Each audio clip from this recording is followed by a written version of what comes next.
Let us all pray. Sidalangin po tayong lahat. How great thou art. Maraming salamat po, Ama ko sa langit, na siyang naglalang sa aming lahat. Hindi niyo po kami pinabayaan na tuluyang masira sa aming ikakapahamak. Gumawa po kayo ng paraan para kami ma-restore, para kami ma-rebuild, para kami ma-save, para kami mabuo. At ang inyong kaluwalhatian ay maibalik sa amin, sapagkat ang kaluwalhatian ito ay hindi na mawawala magpakailan pa man. The glory of God which fadeth not away. Kaya marami pong salamat.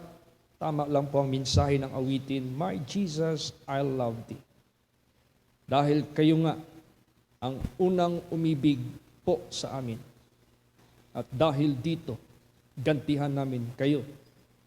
Ganon din, pag-ibig ang aming igaganti po sa inyo. Kaya ipadama niyo po ang inyong malakas na presensya sa bawat buhay ng inyong mga anak. Pagpalain niyo po ang bawat isa sa inyong banal na salita. Ipadama niyo po ang inyong dakilang pag-ibig. Ipadama niyo po ang inyong dakilang pagliligtas sa bawat isa.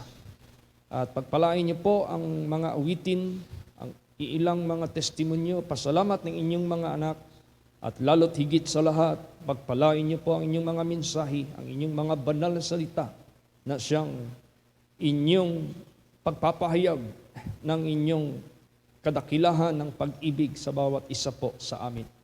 Surround us with your angels, cover us with your precious blood, so that no evil can harm us nor can disturb us. Kayo po nagsabi naman, hingin nyo sa aking pangalan ay pagkaloob ko. In Jesus' name, Amen. Everybody say, Praise the Lord. Praise the Lord. Please be seated. Everybody say, Praise the Lord. Praise the Lord.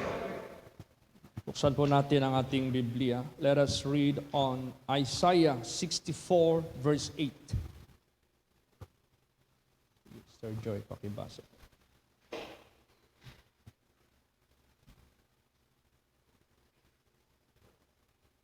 Praise the Lord. But now, O Lord, thou art our Father, we are the clay, and thou our potter, and we all are the work of thy hand. All right.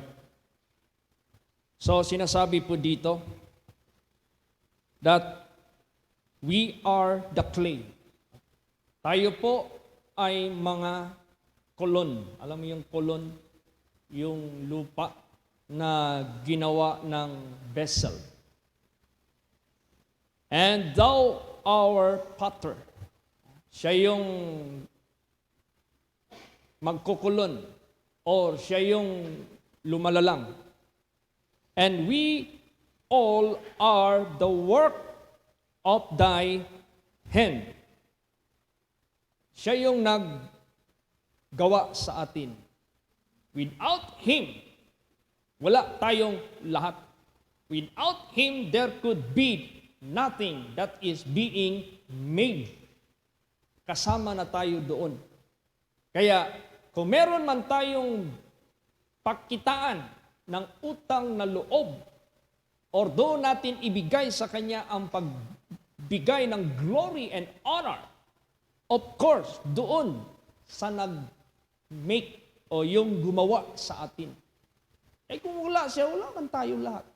We never exist kung hindi dahil sa Kanya. Praise the Lord!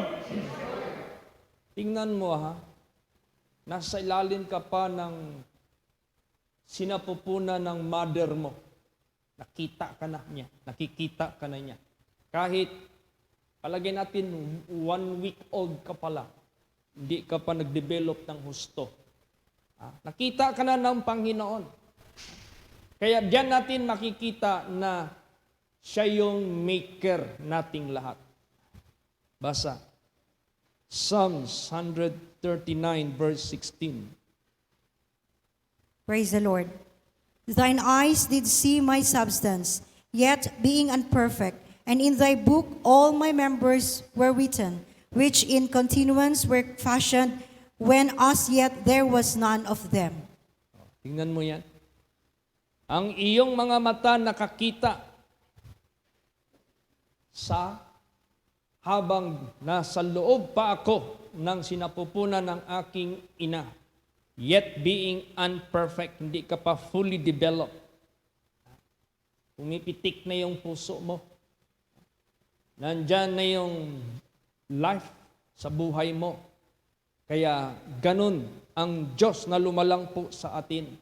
Kaya therefore, unang-una, we have to acknowledge that He is our Maker, and we have to consider that we are the clay, and we have to consider also that He is the potter.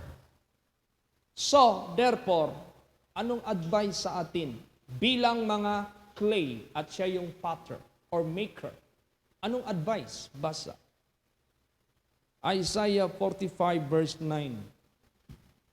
Praise the Lord. Woe unto him that striveth with his maker. Let the potsherd strive with the potsherds of the earth. Shall the clay say to him that fashioneth it, What makest thou? Or thy work, he hath no hands? Yan. Ibig sabihin yan, kawawa sila na lumalaban sa kanyang manggagawa. So ibig sabihin yan, sino man tao na nilalang ng Diyos sapagkat lahat ng tao ay nilalang niya.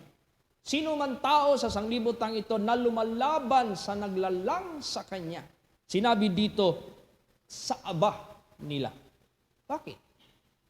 You are fighting your Maker. Lumalaban ka sa naglalang sa iyo. Tingnan mo yung nangyari kay Lucifer. Lalang lang yan ng Diyos. As one of the archangels sa heaven. Pero nung nag-strive siya against his Maker, di ba? Wala kang makita sa kanyang blessedness. Wala kang makita sa kanyang blessing. Woo! Pag sinabing woo, sa aba nila na lumalaban sa kanyang manggagawa. Tingnan mo si Adam at si Eva. Sila pa naman sana yung unang ginawa ng Maker. Lumaban sila. Paano sila lumaban? Sinalungat nila ang kautusan ng Diyos sa kanila. O, meron ba tayong makita sa kanila na mapalad sila? Meron ba tayong makita na sila ay matatawag nating blessed? Hindi. Woo! Bakit? They were driven out from the paradise and they perished. Napahamak sila. Kaya, these are for our lesson. No? Para lesson sa atin to. Huwag talaga nating ulitin yung ginawa ng mga nag-strive against their Maker. Kasi kawawa ka talaga. Let the potsherds strive with the potsherds of the earth. Shall the clay say to him that fashioneth it, What makest thou? Magtatanong ka ba doon? Meron bang clay na habang iniikot doon sa wheel at hinahawakan ng potter na nagtatanong, Oy, bakit ganyan ginawa mo? Malaki yung tiyan ko, tapos maliit yung liig ko. Bakit yan ang ginawa mo? Hindi yan magtatanong. Susunod lang yan. Pag sinabi ng Maker, pag pinindot niya habang umiikot yung wheel, nandyan yung potsherd, yung clay.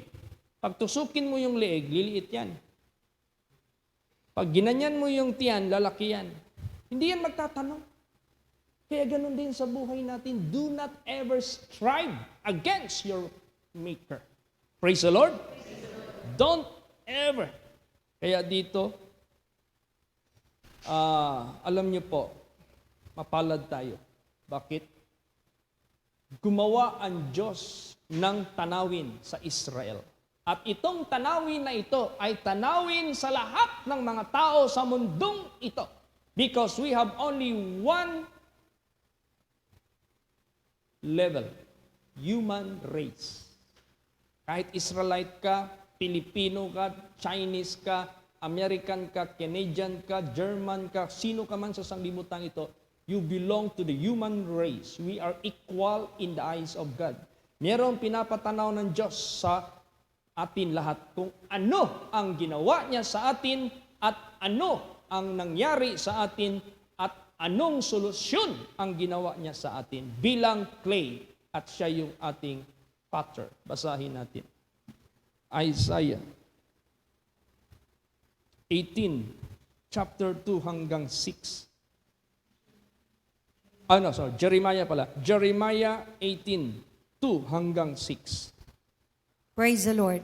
Arise and go down to the potter's house, and there I will cause thee to hear my words.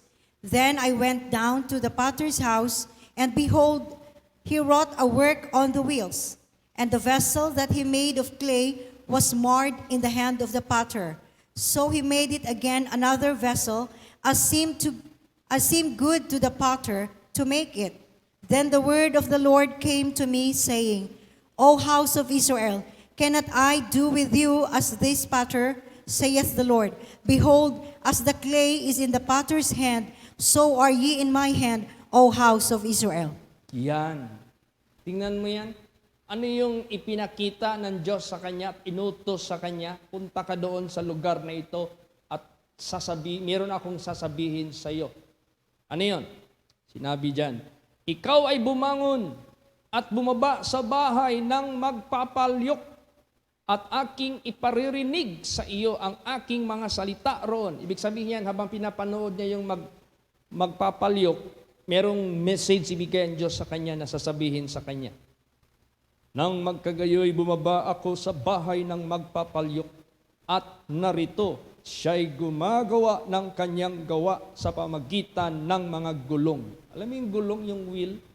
Yan man talaga yung paikot para yung clay na ilalagay mo dyan, kung ano yung forma mo, mapuporma siya. At nang mabasag sa kamay ng magpapalyok ang sisidlang putik na kanyang ginagawa, ibig sabihin niya, nabasag. Nabasag. Anong gagawin niya? At gumawa siya uli ng ibang sisidlan na minagaling na gawin ng magpapalyok. Nang magkagayoy, dumating sa akin ang salita ng Panginoon na nagsasabi, O sambayang ni Israel, hindi baga ako makakagawa sa inyo na gaya ng paggawa ng magpapalyok na ito? Sabi ng Panginoon, narito kung paano ang putik sa kamay ng magpapalyok, gayon kayo sa kamay ko, o sambayanhan ni Israel. Kailan ba tayo nabasag? Nung nagkasala ang tao. Pero merong kapangyarihan ang Diyos na gagawin uli kang buo. Tingnan mo yung mga paso dyan. Akala mo ganyan lang yan. Pag maraming basag dyan, tipunin mo yan, durugin mo. Lagyan mo uli ng tubig. Babalik yan siya sa clay. Pwede mo naman siyang ibuo uli. Kaya yan dyan sa mati, na gumagawa ng mga palayok. Ano yung mga nababasag dyan, hindi nila yan tinatapon. Kasi pwede nila yan i-recycle. Ganon ang ginawa ng Diyos. Hindi lang sa Israel, kundi sa ating lahat, nabasag na tayo. Pero kaya niya pa rin tayong gawin uli na isang buong vessel. Praise the Lord! Kaya mapalad yung mga tinawag ng Diyos na kahit gaano tayo kasama, gaano tayo kamakasalanan, basag na tayo sa harapan ng Diyos, hindi na tayo kapakipakinabang, wala na, basura na tayo sa mata ng Diyos. We are good for nothing. Pwede na lang sabihin ng Diyos sa atin, kung ganun man lang ang nangyari sa iyo, masama ka, makasalanan ka, basag ka na sa harapan ko, mabuti na lang, di na lang ikaw naging tao, kung mapunta ka lang sa impyerno. Pero dahil sa awa ng ating Panginoon Diyos, tinatawag niya tayo. Praise the Lord. Para lumapit tayo sa Kanya, kasi kaya niya tayong i-mold uli na hindi na basag. Basahin natin yan. Isaiah 43 verse 7. Praise the Lord. Even everyone that is called by my name, for I have created him for my glory. I have formed him, yea, I have made him. Yan. Even everyone is called by my name, for I have created him for my glory. I have formed him. Yea, I have made him. Kaya mapalad yung tinawag sa kanyang pangalan. Bakit? Gagawin ka ng Diyos. Imo-mold ka ng ating Panginoong Diyos. Ibig sabihin yan, gagawa siya ng paraan. Kung nung una, ang iyong hugis ay talagang wala ng kabuluhan, pero babaguhin ka ng Diyos. Imo-mold ka uli ng ating Panginoong Diyos. Ganun. Dati manggagawa tayo ng masasama, lahat ng mga karumal-dumal sa harapan ng Diyos. Magaling pa tayo mga tuwiran. Alam mo, maraming mga tuwiran pagdating ng panahon sa Judgment Day, wala sa kanila papakinggan ng Diyos. Bakit? Maliwanag nang ipinahayag ng Diyos ang kanyang katotohanan. All you have to do is to believe and to obey. Sino yung magaling mga tuwiran? Yun yung sumasalungat, yun yung hindi nakasunod, yun yung hindi na nakikinig, hindi tumutupad. Tapos gumagawa sila ng kanilang sariling katuwiran. Sige, gagawin mo yung katuwiran mo. Hindi yan acceptable. Parang ano lang yan siya, maruming basura sa harapan ng Diyos. Kaya ang gusto ng ating Panginoong Diyos, huwag kang mag-strive against your Maker. Huwag kang mag-strive, huwag kang lumaban. Huwag kang mag-question, huwag kang magtanong. Pag tinawag ka ng Panginoon at gagawin na niya yung buhay mo na baguhin na niya. No? Gagawin na niya yung buhay mo na lilinisin ka na niya. Gagawin niya yung buhay mo na hindi ka na niya ipapagawa ng kasamaan, kundi dito na sa mabuti. Sumunod lang tayo. Basa. Ephesians 2 verse 10. Praise the Lord. For we are His workmanship, created in Christ Jesus unto good works, which God hath before ordained that we should walk in them. Yes. We are His workmanship, created in Christ Jesus unto good works. Wala na yung bad works.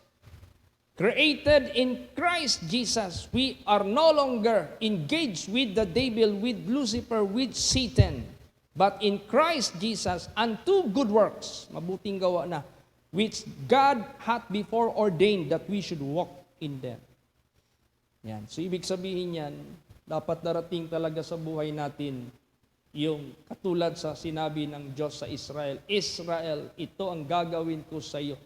Nabasag na kayo, pero gagawin ko uli kayo sisidlan na malinis. Praise the Lord! Ganon po.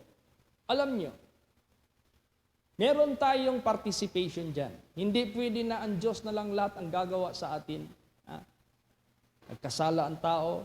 Sino ba may gawa? Ang tao.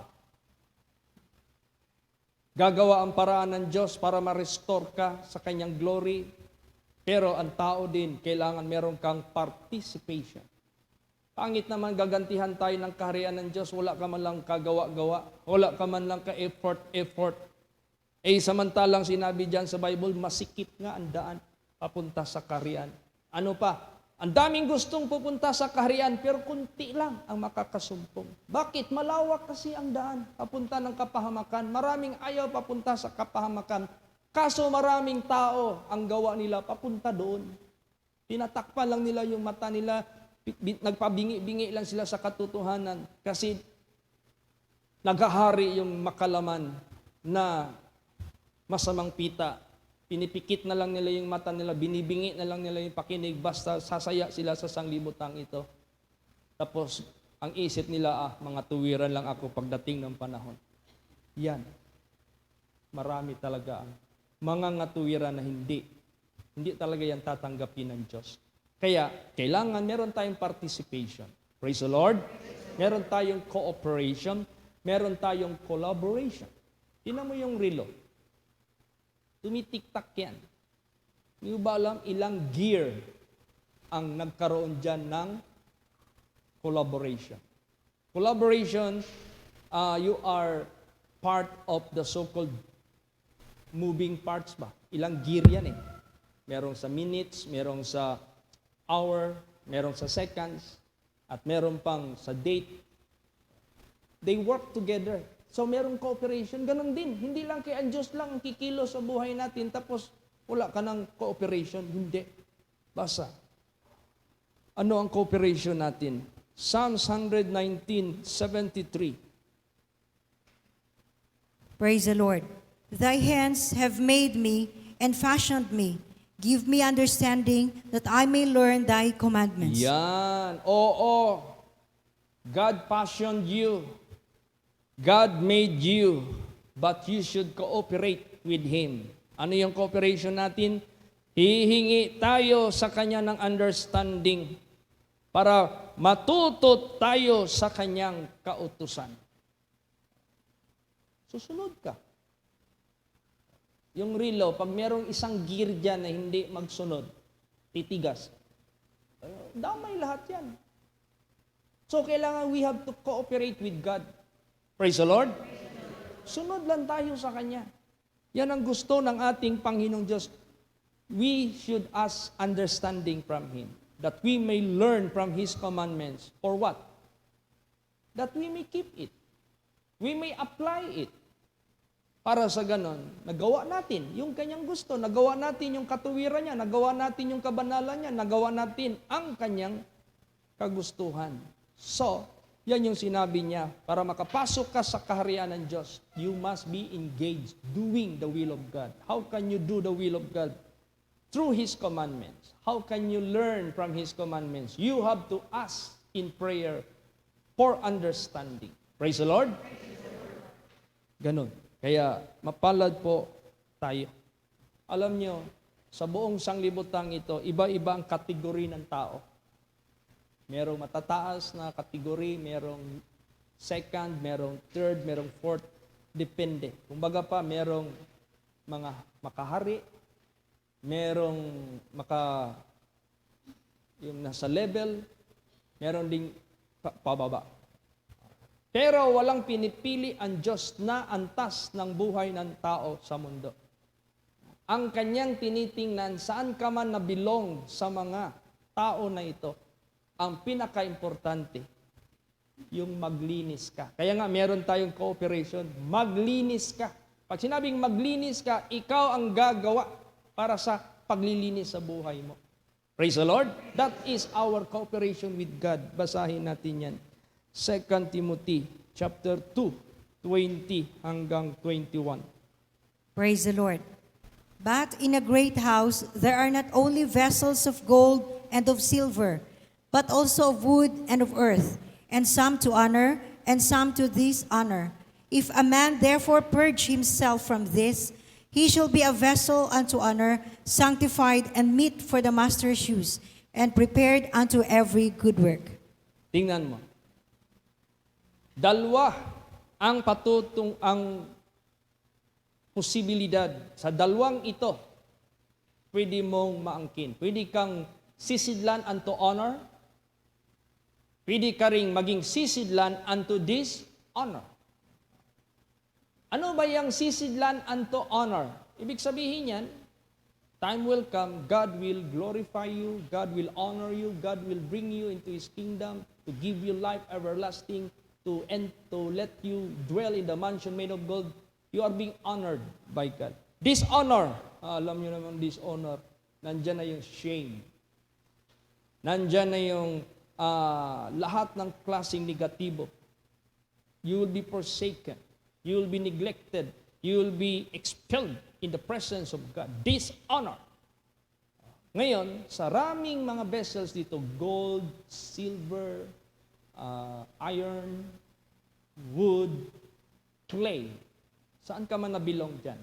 If any man from this, saan ka man nabilong, it doesn't matter saan dyan. If any man from this shall purge himself, maglinis sa kanyang sarili, he shall be a vessel unto honor. Sanctified and meet. Anong meet? Karapat dapat gamitin ng honor. Meet for the master's use and prepared unto every good work. So ang paglilinis ang importante. Praise the Lord. Gagawin kang sisidlan sa ikapupuri, sisidlan nararapat gamitin ng may-ari, sisidlan na laging handa sa mabubuting gawa. Wala na yung masamang gawa. Mabuting gawa na lang naiwan. Kaya magsikap po tayong lahat. Ang tanong, paano tayo maglinis? Yan ang malaking tanong sa buhay natin. Paano tayo malinis at paano tayo maglinis sa ating karumihan sa harapan ng Diyos? Basa. Psalms 119 verse 9. Praise the Lord. Wherewithal shall a young man cleanse his way? By taking heed thereto according to thy word. Yes, yan ang pinaka-importante. Yung pag-take heed natin sa kanyang word. Malilinis ang binata, ang young man. Shall a young man cleanse his way? Yea, by taking heed thereunto according to his word. Kaya importante itong word of God. Ito yung mag-guide sa atin, ito yung magsasanctify sa atin, ito yung maglilinis po sa atin. Kaya nga sabi ni Lord Jesus Christ, ye are clean through the word which I have spoken unto you. It is the Spirit that gives life. The flesh profiteth nothing. The word that I speak unto you, they are spirit and they are life. Kaya itong word of God na ating natatanggap, ito yung bumubuhay sa ating kaluluwa. Ganun. Kaya walang iba. Word of God lang talaga. Take heed. Kapag sinabing take heed, alam mo yung word heed, tumalima ka. Iba yung nakinig ka lang. Iba rin yung tumalima ka. Ang tumalima, nakinig at gumawa ayon sa instruction. Yan yung take heed. Maliban nakinig ka, ginawa mo pa yung instruction.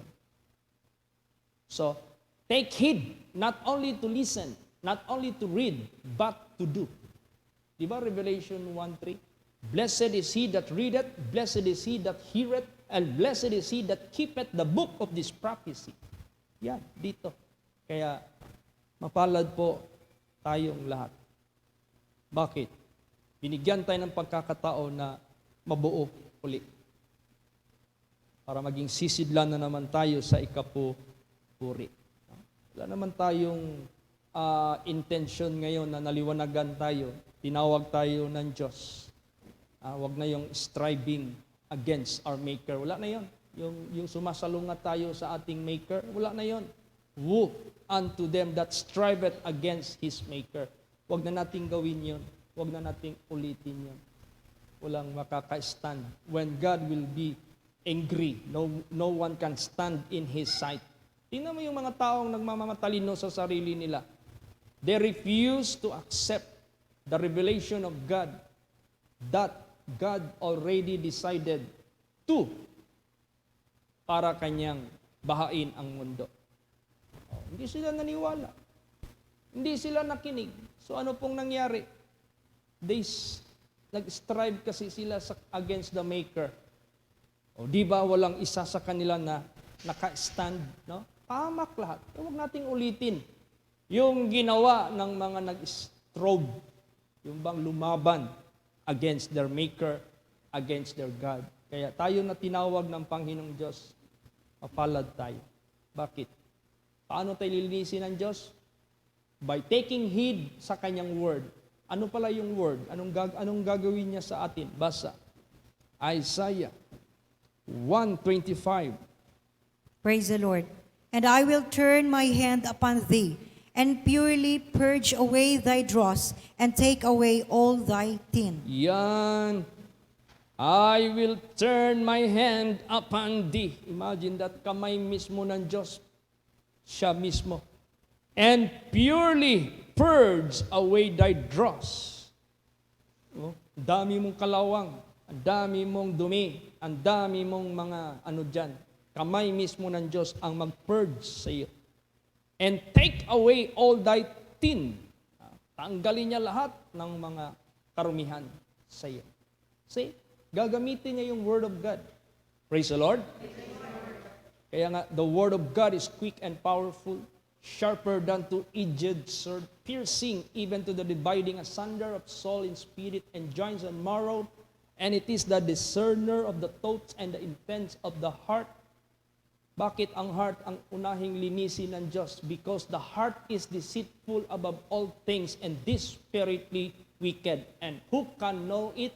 God said, I, the Lord, Siya ang nakakaalam. Kaya yung puso niya ang lilinisin natin. How? By the Word of God. You take heed according to His Word. Lilinisin ka ng ating Panginoong Diyos. Ngayon, noon, nung marumi pa tayo, sino ang napaparangalan sa buhay natin? Si Satanas.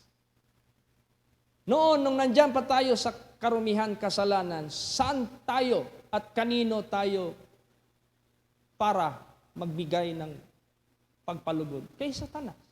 Whosoever committed sin is of the devil. Sa kanya ka.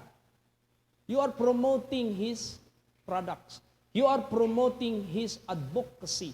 You are promoting his task. You are promoting his mission to kill the souls of men. Ngayon, pag gumagawa ka ng masama, magkakaroon niya ng domino effect.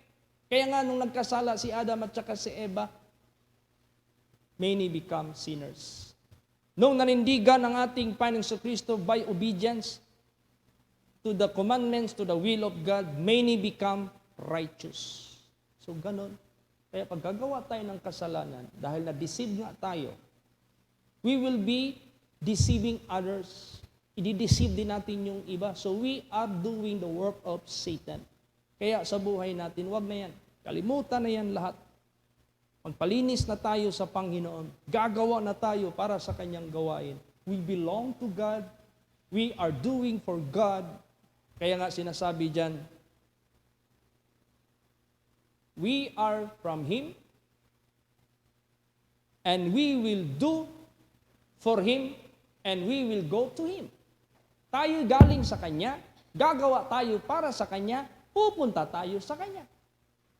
Ang hirap nito, galing tayo sa Kanya, doon tayo naniwala sa hindi pinanggalingan natin kay Satanas.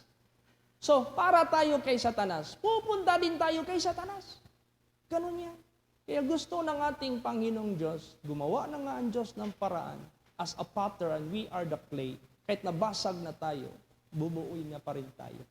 So we have to be thankful for our Maker, for our Creator. All we have to do not strive against God.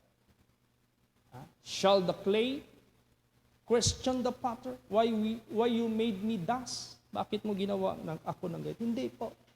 Kaya mapalad tayo sa buhay natin. Kaya yung paglinis ng Diyos sa atin, kunin niya lahat ang mga kalawang. Yung paglilinis ng Diyos, purely, sabi diyan, purge away thy dross. Hindi maglinis ang Diyos sa atin na, alam mo kung mag-utos ka ng, magwalis ka, sa sala natin, tapos nagwalis yung inutusan mo. Tapos iniwanan niya pa ng mga dumi. Ikaw ngayon na magtingin, bakit hindi iniwanan mo pa ng dumi? Ang Diyos, pag maglinis sa atin, ano yan? Kaya nga sabi dyan, come, let us reason together. Though your sin be as scarlet, they shall be white as snow. Alam mo yung snow na yan, na-realize ko lang yan, ganun pala kaputi yan, nung nakarating na ako doon sa merong snow. Patingin ko, super white. Pag nasisinaga ng araw, lalo siyang magkikrystallize. Wala ka talagang makitang itim na kahit dot. So, ibig sabihin yan, pag ang Diyos magpapatawad at maglilinis, pure as, white as snow. Praise the Lord. Kaya nga sinabi dyan, and purely purge away thy dross and take away all thy tin. Lahat kunin niya. Kaya sa buhay natin, dati, may mga vices tayo. Ang tanong sa mga bisyo natin, lahat ba'y tinanggal natin? Kasi meron tayong cooperation Meron tayong collaboration Meron tayong part na gagawin sa paglalang ng Diyos sa atin bilang clean vessel. Nililinis niya tayo, but we have to cooperate with Him. Bakit? Can two walk together except they agreed together? Bakit yung dalawa, matutuloy ba yan? Magsama, maglakad kung saan sila magpunta, kung hindi sila nagka-sinabot, kung hindi sila nag-agree one another. So, ganun din sa buhay natin. Gusto ng Diyos, dadalhin tayo, isasama tayo sa karya ng Diyos, but if you do not agree with Him, hindi ka rin madadala doon. Kaya, kailangan talaga ito ng cooperation natin. Praise the Lord. Ngayon, pag malinis ka, sabihin ko sa iyo. Minsan kasi si Satanas magsulsul. Hoy, huwag mong iwanan yung bisyo mo, huwag mong iwanan yung kalayawan mo, huwag mong iwanan yung worldliness mo. You will be bored. Who told you? Ako, nung uminto ako ng aking lahat ng mga vices, lahat ng mga kamunduhan, lahat ng mga kalukuhan, anong naging buhay ko? I have so much work.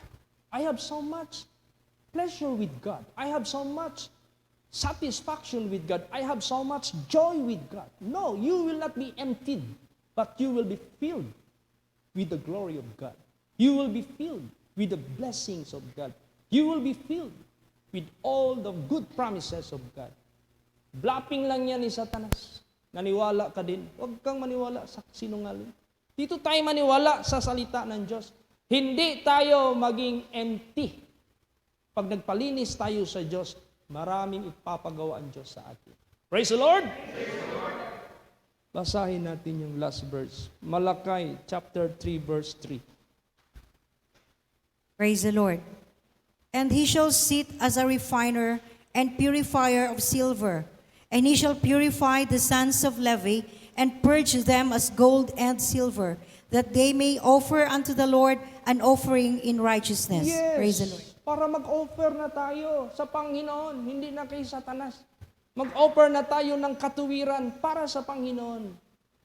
Ang dami nating gagawin para sa Panginoon. So much. Kaya minsan sabihin natin, Lord, kulang pa man itong time ko na Google ko sa iyo. Para bagang, this is not worthy to pay the price you have made for me. Ang Diyos hindi na niyan titingnan. Basta you have done until you die. Okay na yan sa Panginoon. Praise the Lord. God never expect that you can, tawag niyan, mapantayan mo yung ginawa niya sa iyo. Kaya sinabi sa Bible, no greater love hath no man than this, that a man lay down his life for his friends. Wala na makakahigit na pag-ibig sa ginawa ng taong ito. Hindi mo mapantayan yan. You might perform similarly, but not equally. Okay na yan kay Jesus. Praise the Lord. Kaya sa buhay natin, maglinis para maging sisidlan ka sa ikapupuri. Marami tayong gagawin para sa Panginoon. Kaya sabi ko kay Endan, Dan, nasa proseso pa yung spiritual healing and physical healing. Natalikdan mo na madan yung mga bisyo mo. Wala na po dito. Hindi ka na ba umaawit ng mga worldly song? Hindi na po dito. Gagawa na ako ng song para sa Panginoon. Hindi ka empty. If you stop giving glory to Satan, you will never be idling, but you will be filled with so much good works for the Lord. Ganon. Kaya huwag tayong maniwala sa sulso ng masamang espiritu. Dito tayo maniwala sa Panginoon. We are much happier than the people of the world who do not agree with God, but they agree with the devil. Tingnan mo si Lady Gaga ngayon, nagsisisi na. Nagsisisi na sila, yung mga biktima ng mga Illuminati. They are starting now crying. Why? Bakit? Sinangla nila ang kanilang kaluluwa. In exchange of fame, in exchange of money, in exchange. Ano magagawa mo yan? Do you think you can bring it with you? Naked you were born, then you will face the Lord naked. You brought out nothing into this world, you carry out nothing out of this world. Tingnan mo yung naprehan ko na mayaman dyan sa Davao Doc. Milyonaryo yung tao. Anong nangyari sa kanya? Operahan siya dyan sa Davao Doc. Pumasok na siya doon sa operating room. Pinahiga na siya. Nakasuot pa siya ng necklace ng laki ng pendant ng gold. Nakasuot pa siya ng sing-sing. Diamond pa yung dyan. Dami niyang alahas. Sabi ng mga doctor, Sir, can we remove all this jewelry, sir? Bawal yan, sir. Hindi pwede magsuot ng ano pa man. Alam mo, naglaro sa utak niya. Ganun ba? Ibig mong sabihin, kung mamatay ako dito, wala akong madadala. Ay, wala ka talagang madadala. Praise the Lord. Wala ka talagang madadala. Kaya, iba ang kaligayahan. When in fact, tayo pa nga ang maawa sa mga tao na yan. We should be the one to take pity, no? For these people who are yet in the dark. Tayo pa ang maawa sa kanila. Pero babalik ta rin ni Satanas, tayo daw nakakaawa. No, that's a great lie. Blessed is the man that walketh not in the counsel of the ungodly, nor standeth in the way of sinners, nor sitteth in the seat of the scornful. But his delight is in the law of the Lord, and in his law doth he meditate day and night. The wind driveth away.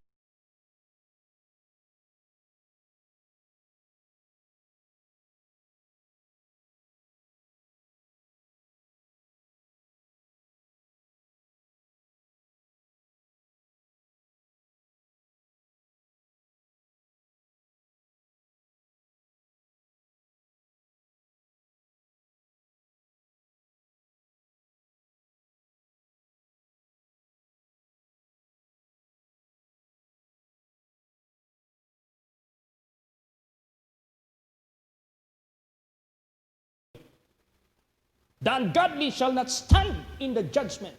Hindi yan makakatayo pagdating ng judgment day. Kaya ganun. There are big differences between the righteous and the unrighteous. Kaya we are so blessed. We are being called by God to be sanctified, to be cleansed, to be purified. Pag i-purify tayo ng Diyos, do not wonder that the whole thing will be taken out from you. Hindi yung partial lang. Hindi kay Christian ka, hilaw pa. Christian ka, alanganin pa. Hindi yan. Ang totoo, tingnan mo kung maglilinis siya, all, He will take it away from you. Kaya nga sinabi diyan, if any man be in Christ, you will be a new creature. Old things are passed away. Behold, all things are become new. So, ibig sabihin yan, it is an absolute and total change of your life. Bago talaga yung buhay mo. And no wonder people will persecute you. Kasi ang kanila dyan, wala ka na raw pakisama. Tingnan mo yung naprihan ko na inchik dyan sa Tibuli. Nung na-enlighten siya sa Word of God, nagpabaptize siya. Nung nagpabaptize siya, sinabihan ko sa kanya, Brad, you decided to be baptized, be careful. You should separate, depart from all your iniquities. Committed man talaga siya. Kasi nag-decide siya. So, wala na siyang chicks. Wala na siyang beer. Wala na siyang kabaret. Wala na siyang drinking session with his fellows. Wala na lahat. Trabaho, bahay, simba. Trabaho, bahay, simba. Pamilya. Ganon. There was a time, dinayo siya ng mga barkada niya, ng mga lasinggo, mga chicks boy. Boy! Boy kasi yung pangalan niya. Oy, boy! Kumusta? Pare! Tagal-tagal na natin hindi nagkikita. Miss na miss ka na namin eh. Halina! Alis na tayo. Punta tayo doon sa ating dating lungga. At first, sabi niya, hindi, masakit yung tiyan ko. Alibay ba? Maniwala ka dyan. Sige na. Pagkabihis ka na. Ay, sabihin ko na lang sa inyo ang totoo. Ayun, napilitan siya magsabi ng totoo. Actually, pinasabihan niyo ako na walang pakisama dahil hindi ako sumasama sa inyo. Hindi niyo ba alam kung sasama ako sa inyo? Hindi pakisama ang ginagawa ko. Ano? Di ba pakisama yan dahil you join with us, you enjoy with us? No. Hindi pakisama ang ginagawa ko kung sasama ako sa inyo. Ano? Pakikisama. Tingnan mo. What is the difference? Pakisama and the pakikisama. Di ba? Ang laki ng difference. Ibig sabihin yan, pag sumama ka doon, alam mo nang masama, so pakikisama ang iyong ginawa. Sumama ka sa kanilang kasamaan. Dapat sila ang dadalhin mo sa Panginoon. Kaya therefore, sa buhay natin, if the whole thing will be changed sa buhay mo, expect for some persecution, expect for some tinatawag na yung lalaitin ka, parang sira ka na sa kanila, never mind. Just pray for them. Sometimes they will understand. Maintindihan din nila yan. Alam mo yung mga classmates ko nung nagbago yung buhay ko? Itong bago lang na kami nag-reunion, doon pa nila naintindihan yung buhay ko. Praise the Lord.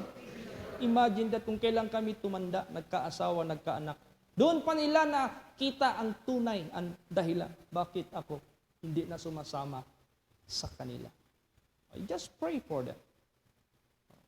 Kaya, ganun. So, yung buhay natin, salamat tayo. God will restore us from broken vessel to a new one. Para sa ganun, as the Malakay, yung last verse kanina, para mag-offer tayo ng offering, lilinisin muna niya tayo. He shall sit as a refiner and purifier of silver, and he shall purify the sons of Levi and purge them as gold. Alam niyo yung paglinis ng gold? Alam niyo po, pinabless ako ng gold mining plant sa Tibuli. Yan yan si Brad Aboy. Ang may-ari si Don Antonio Go, uncle niya. Nung nag-blessing ako doon sa nagbigay muna ako ng Word of God. Pagtapos ng bigay ng Word of God, kailangan linisin kayo. Kung paano yung ginto, mula sa bundok, putik, bato, walang kakulay-kulay. Pero pag nalinis na yan, naging pure gold na yan, mahal yan, valuable yan. Hindi na yan mababago, purified na yan. Ganon din mga kaluluwa ninyo. Pagtapos ko preach para ma-purify sila, I bless the entire plant. Tapos sinama ako ni Brad Aboy. Brad Chit, alika. Ituro ko sa iyo, explain ko sa iyo anong uri ang system ng planta na ito. Ganito. Yung mga small scalers na nagmamining dyan, gamit yung mercury para hulihin yung ginto sa kanilang binulmil na mga bato. Tinatapon na nila yung mga bato na nakuna na ng ginto. Pero, in reality, 30% lang ang gold na kuha nila, 70% nandyan pa yan. Kaya ang ginagawa namin, pumupunta kami doon sa yarda ng mga small scalers, ng mga miners. Inaasay namin yung mga waste nila. Pag malaki pa ang content, binibili namin yan. Pag nabili namin yan, i-load namin yan sa malaking dump truck, dalhin yan doon dito sa planta. Ang gawin namin, ipatakbo namin yan sa conveyor. Ibu-bull-mill uli. Alam mo yung bull-mill? Yung drum na sarado, na merong makina na pinapaikot yung axle. Yung axle na yan, maraming mga bakal dyan na Bakit? Pag ikot yan, pupukpukin yung mga bato na yan, dudurugin yan. What purpose? Para isiparate yung gold sa bato. Hindi mo pa makita yan. Pagtapos na durog na lahat, dadalhin na naman yan sa conveyor doon sa cyanide. Napakalaking diameter ng naka-vertical na drum. Makapal na bakal yan. Merong umiikot doon para yun yung steerer, i-steer niya. Lalagyan niya ng cyanide. Bakit? Anong gagawin ng cyanide sa gold? Nasiparate na yung gold. Ang cyanide, i-liquefy niya yung gold. Yung gold na solid, hindi ko makita, gagawin niyang liquid sa cyanide. Pagkatapos niyan, ibubuhos na naman yan doon sa carbon. Yung carbon, i-absorb niya yung liquefied gold.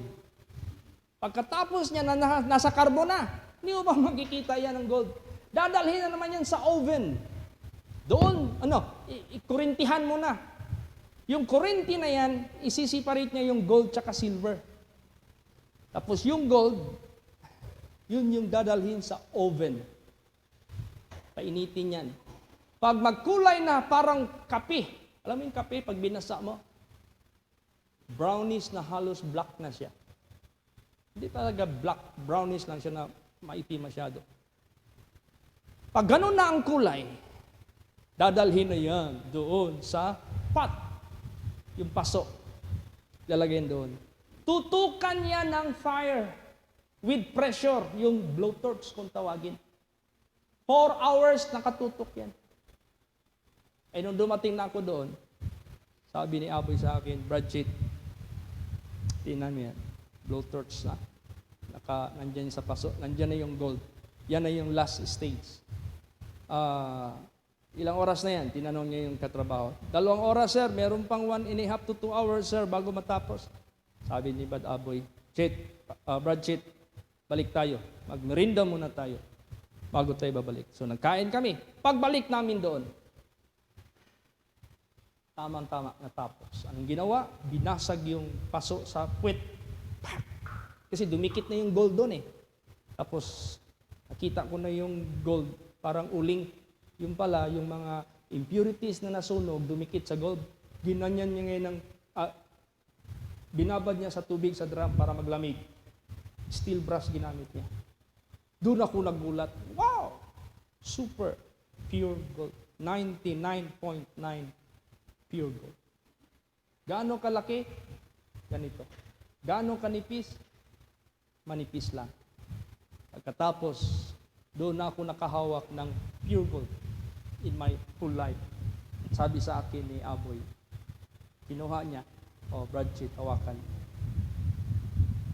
Ganyan lang ha, ang diameter, manipis, paghawak ko, para akong naghawak ng 1 kilong asukal. Imagine nyo, ipatong yung 1 kilong asukal sa kamay nyo. May weight yan. Nung nilagay namin sa timbangan ng yung merong plato dyan na parang orasan, 1 kilo. Nung nilagay namin doon sa timbangan na gano'n, na parang masyadong sensitive, nasa ano siya, 990 grams, almost 1 kilo. Ganon. Ganon tayo ipopurify ng Diyos. Pupukpukin tayo ng pukpukin para madurog lahat ng ating mga kasalanan. Tutunawin niya sa cyanide. I-absorb tayo sa kanyang espiritu para mag-one spirit tayo sa kanya. May mga pagsubok na darating hanggang apoy. Yun nga, I will purify them as gold. Refiner. He shall sit as a refiner and purifier of silver. He shall purify the sons of Levi and purge them as gold and silver. Purified ka na, that you may offer unto the Lord an offering in righteousness. You might be singing choir. You might be teaching, what do you call this? Sunday school. You might be preaching Sunday. Or you might be part of the work of the ministry. Basta para sa Panginoon tayo. Kasi itong gawain natin, this is not one-man band. This is composed of many parts. Look at your body. Hindi kayo ulo lahat. Alangan kung pupunta ka ng San Pedro, gugulong yung ulo mo, wala kang pa. Alangan kung meron kang kukunin, mag-utos ka pa ng iba na may kamay. So, ang body of Christ is complete yan. From head to foot. Either saan ka ilalagay dyan, never mind. Basta importante, you are part of the body of Christ. Pero kung gusto mong mabilang sa body of Christ, you must be purged. You must be cleansed. You must be purified. You must be sanctified. That you might offer to God in righteousness. Praise the Lord! Praise the Lord. So at least, marangal yung buhay natin. Saan man tayo pupunta sa sanglibutang nito, we can lift up our head without fear. Babalik man si Lord Jesus Christ, we can say, Lord, come now. Yung bang gusto na natin, babalik na siya. Ganun, ang sarap ng pakiramdam. Kaya, salamat tayo sa pagtawag niya sa atin to be purified. Praise the Lord! Praise the Lord! Magsitayo po ang lahat.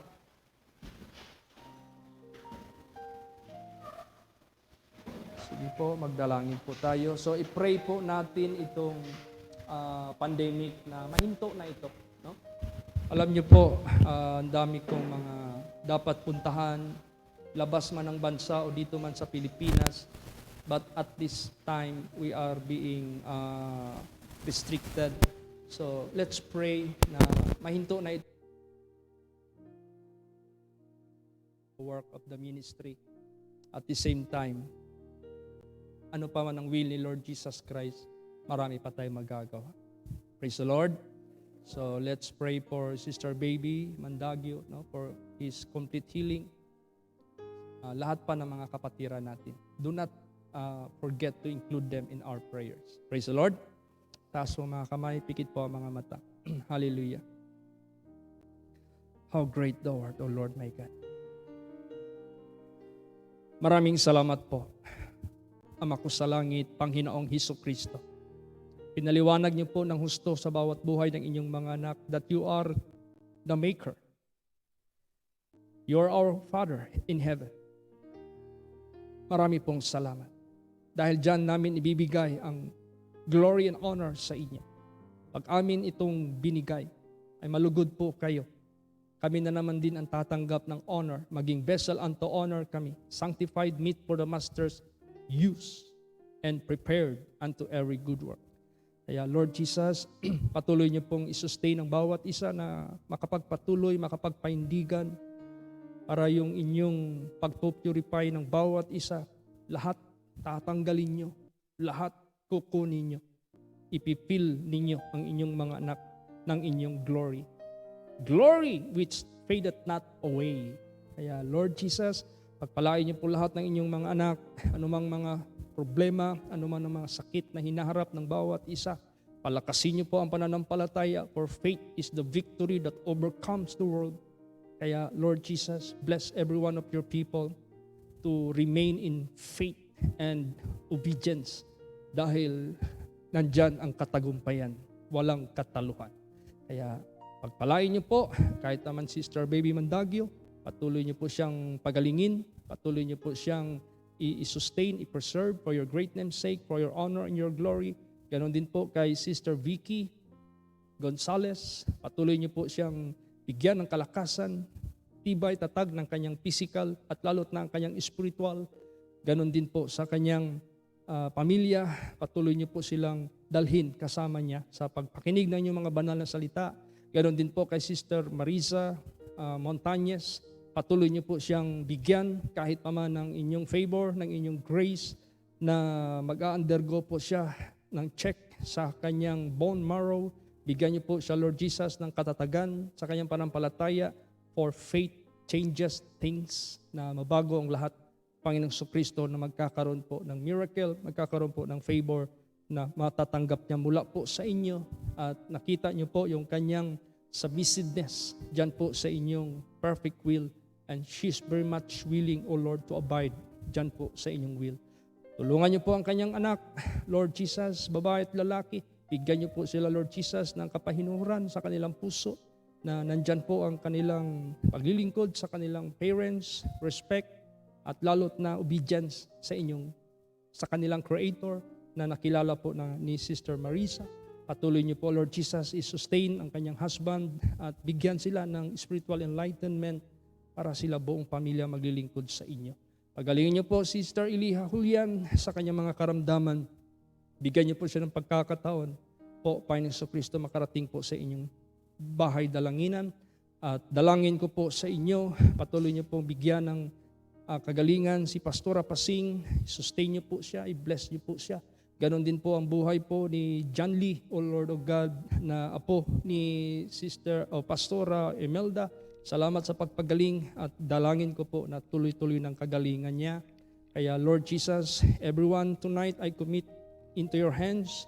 Patuloy niyo pong i-sustain, patuloy niyo pong i-preserve ng lahat makapagpatuloy hanggang sa wakas. Dahil hindi pa namin alam how many miles will be our journey here on earth, but the most important thing is that we belong to you and we are no longer belong to the dark. Hindi dyan po sa inyo. We will offer ourselves unto you as a living sacrifice, holy, acceptable unto God, which is our reasonable service. Marami pong salamat sa pagdala niyo po sa bawat isa dito, sa pagpakinig ng lahat na nag-online. Patuloy niyo pong i-sustain, i-preserve ang bawat isa na kami ay laging sasagana sa inyong mga gawain. Bless Pastor Tom na matuloy siya according to your will and pleasure ngayong 14 together with Pastora Helen. Patuloy niyo po, Lord Jesus, sustain at i-bless your will be done upon their lives. Ingatan niyo po lahat ng kongregasyon sa labas ng bansa, sa London, sa Canada, kahit naman sa Malaysia. At pagpalain niyo po lahat ng inyong mga anak na nagtatrabaho at nakatira na sa labas. Patuloy niyo po silang i-sustain, i-preserve, na sila'y makapag-endure at magamit niyo po sila para sa inyong mga gawain na marami pang maliligtas na mga kaluluwa sa bawat dako kung saan man po sila naroroon. Marami pong salamat. You dismiss us now with your blessings. You preserve our going out and our coming in from this time forth, even forevermore. Bless every churches of yours. Bless all members and save more souls, O Lord, unto your kingdom. Thank you, Lord. In Jesus' name, amen. Everybody say, praise the Lord. God bless.